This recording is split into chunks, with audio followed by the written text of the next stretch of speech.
Hello my fitties, and thank you so much for watching another video. Today I wanted to share with you a little bit about some of the things that I've been personally going through in terms of just, like physically and also mentally.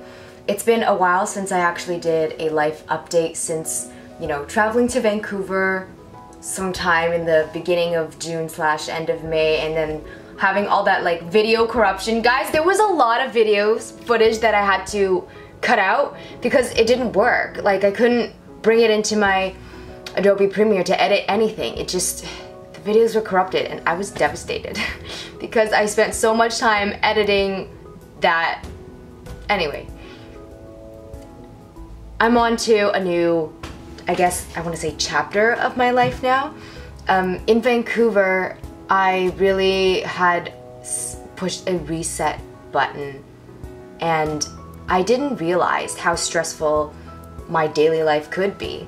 Now coming back, I don't see it as, as like stressful and like New York and go, go, go all the single time, but there are smaller, more inconspicuous almost stresses. Like every time I looked at my bed, which was unmade, it made me feel a little bit guilty inside. Every time I looked at the food in my fridge, I remembered, oh yes, you have to finish this day at this time because it's gonna expire. Every time I looked at my desk, it was a constant reminder of all the things that I needed to clear out, the clutter. Every time I looked at my phone, it was that conversation I just had with my parents last night, which wasn't very pleasant. All these little things that I generally brush off, it piles up. It piles up and you don't know it until you just release it all and you go on vacation. When I was in Vancouver, I had an Airbnb. I didn't care about making my bed. I could be messy if I wanted to. I could be a little more relaxed. I had a lot more leeway.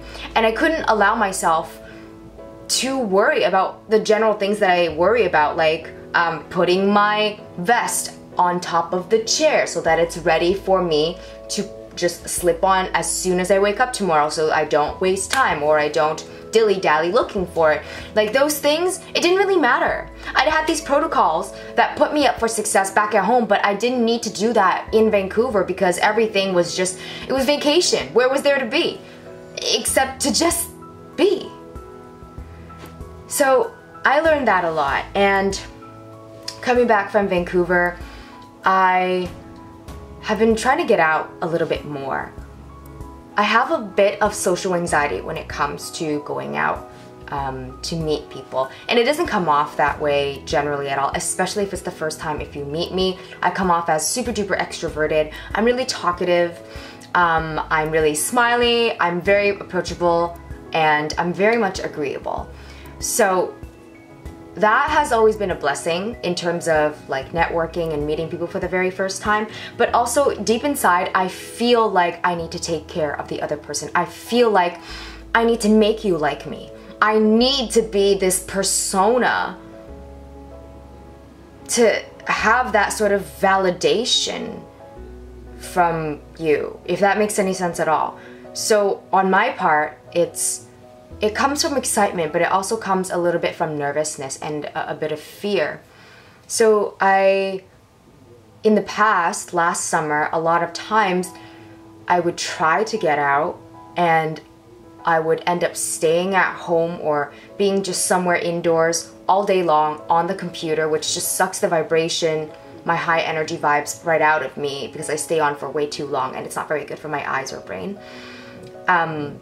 And I wouldn't really go anywhere because I was afraid. I was afraid of change. I was afraid of being somewhere different. I was afraid of spending money to go somewhere, even if it's just, taking the TTC. I've always been raised up thinking, oh, I could have spent that $2 on like a carton of eggs and that could have fed me for like a whole day or like something.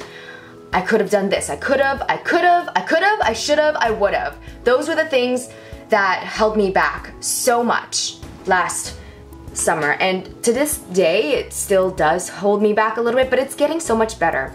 So a few weeks ago I attended a social networking event, and I actually generously volunteered to be a part of the event so that I couldn't back out. And it was a lot of fun. It was a lot of fun. I met a lot of people, and it wasn't perfect in terms of, you know, controlling my anxiety, but I got so many golden nuggets out of that. I had met these entrepreneurs that wanted to create a lifestyle for them so that they can be happy earning money doing the things that they love and having the freedom to delegate their own hours and travel and just have that stable income without having to constantly trade their time for money. And that really resonated with me, being a small-time entrepreneur. So I met a lot of other girl bosses out there. I met so many different companies, like a travel company that I really want to join one day. I met, wow, there's an ant on my ceiling. How do you even get up there? You're like Spider-Man, anti-gravity. Anyway, I feel like that dog from Up, you know, squirrel. Anyway, so I had a lot of fun going there, and I don't regret it at all, despite some of the setbacks that I might have had at the moment. It was well worth it. And then another thing I've been doing, and I've been loving so much, is taking dance classes downtown. I have been wanting to do this for so long. I've been telling myself every single year for the past like 3 or 4 years that I am going to take dance classes downtown, but it was always something holding me back, whether that be time, energy, or money. In fact, that's probably the 3 things that hold me back from anything, really. Time, energy, and money. Money, it's expensive. This place, especially if you're on a student budget, it's like $18, $19 per drop-in class, which is about an hour long. And it's also downtown, right? So you have to spend $2 or $3 like commuting there, and then $2 or $3 commuting back. And then there's the time that takes in between that you're commuting there and back. And then there's the energy aspect of it. Just mentally, you know, preparing yourself to go somewhere, and then mentally, you know, coming back, meeting people, meeting the instructor, seeing the difficulty of the classes, just trying something new, making like, just whenever you're trying something new, it actually takes up a lot more mental energy than you think that it does. And that's something that we don't think about, right? When we have low willpower, to speak, it's just we're lacking the mental resources or the mental rejuvenation that we need to proceed with a certain task. So just trying this was really new to me, but I was actually so excited as well that I left every single class almost always feeling energized. I learned that there are some teachers that vibe with me much more than others. This one teacher, his class is crazy. It's not a beginner, but it says beginner. So it's like really deceiving, but he's completely fabulous, and no shade on him. One day I will be ready for his class. But there are other instructors that I totally vibe with. Jazz Funk is one of my favorite ones to do, so I'm really excited to go for the one holding next week, and if I'm feeling up to it, if I'm feeling mentally rejuvenated by tomorrow, I'll definitely attend some classes there. So that was what was holding me back, but I also told myself, I can't be waiting for this my entire life. Like, I've been saying this to myself the entire like years. I wanted to do this, I want to do this, I want to do this, I want to do this, but there was always an excuse. Time, energy, and money will always be there to block you. It's just a matter of how much you want to prioritize the thing that you want to do right now. And since it was summer and I wanted to learn a few things here and there, and I was feeling ready for it, and I really wanted to, if I could go back in time, guys, to when I was 4 years old, I would probably train my heart out for dance and be a professional competitive dancer. I don't know, I really feel it in my heart that if there was like a string theory in an alternate universe, the other Linda would be a competitive dancer. For sure. She would also probably be in a long-term relationship right now, living in a luxurious house, in a mansion, maybe traveling the world. I've been reading a few self-development books here and there, and I'll show you some of the books that I'm reading in another video, just because I don't want to make this one super duper long, and I want to save up some footages so that I can queue them up during the school year. And that's another thing. I've been looking at courses, seeing how they fit into my timetable, applying to different jobs that I can probably maybe get with my school or, you know, off campus. I really want to be a personal trainer or a yoga instructor somewhere. just doing something, teaching something that I love would be amazing. I applied to recently be a mental health ambassador over at my school, and I'm waiting to hear back from my application. Come the last week of August, I am attending an intensive workshop over somewhere downtown, and it is going to be musical theater based. So there's going to be singing, acting, and dancing. Days start from like 9 a.m. and they end at 5 p.m. and it takes me about an hour and a half to get there. So I'm gonna have to wake up early again, but that's okay because I applied to this, and it's a blessing that I got this workshop to go in for free. Like I'm pretty sure this workshop is worth over $2,000 worth. So I'm blessed that I got auditioned and I got in. Actually, I posted the audition video in another clip where I was singing Taylor the Latte Boy with my face covered with scars, and you can see now it's actually so much better. It's almost like it's 99% healed. There's just a tiny bit of scarring there. I have a permanent little contour line there, and just a tiny little bit here, but I can't wait for that to completely go away. I'm also wearing a hair extension from my little sister who wanted to order it from Amazon. So I was like, okay, I'll order it for you. And then I saw it in the mail and I thought, that looks so pretty. I'm gonna hijack one. And she let me, so I like this one. I'm thinking about dip dyeing my hair perhaps from here on down. Like mermaid pink. Something like Aileen from Lavender on YouTube. I really like her hair color style. We'll see. I got time. I also recently got in a fight with my dad, and he basically said, I don't want to see you in this house anymore. I don't want to see you come to this house. You're not welcomed here. You're not part of family because you are so different. You don't wear what we wear. You want to do this. You're studying art. You eat differently. Like, what kind of Chinese person doesn't eat rice? Well, excuse me. But I mean, and I said to him, well, what is family?